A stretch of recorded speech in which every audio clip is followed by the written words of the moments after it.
Ајде да направиме една мала политичка анализа, почитувани гледачи, на тоа што е клучен настан изминатата недела, а тоа е одлуката на претседателот Ѓорѓе Иванов да не му го додели мандатот на господинот Зоран Заев. Таквата одлука Ѓорѓе Иванов ја носи во средата, значи еден ден пред посетата на госпоѓата Могерини на Скопје. Како резултат на таа одлука на Ѓорѓе Иванов, македонските аналитичари, македонските колумнисти и македонските политичари, блиски на македонската опозиција, побара интервенција на НАТО структурите на територијата на Република Македонија.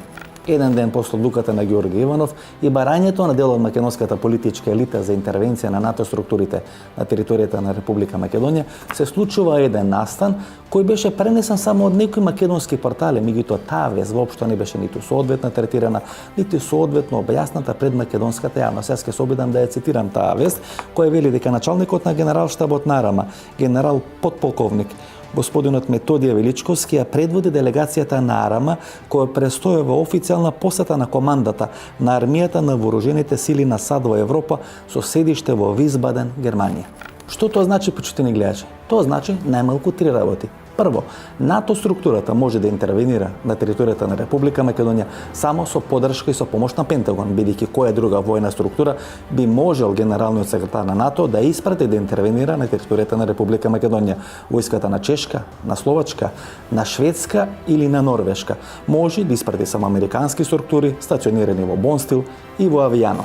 Второ, Пентагон не само што не планира да интервенира на територијата на Република Македонија, а без американската војска НАТО на територијата на Европа, една безопасна организација, туку го прима во официјална посета началникот на генералштабот на македонската армија.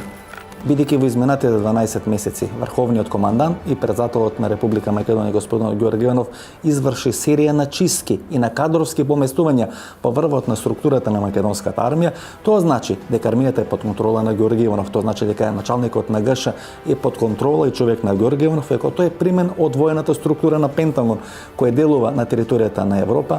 Тоа сушно значи дека на еден индиректен начин американскиот Пентагон и Доналд Трамп и неговите структури стојат позади одлуката на Ѓорѓе Иванов како да биде разрешена политичката криза во Република Македонија.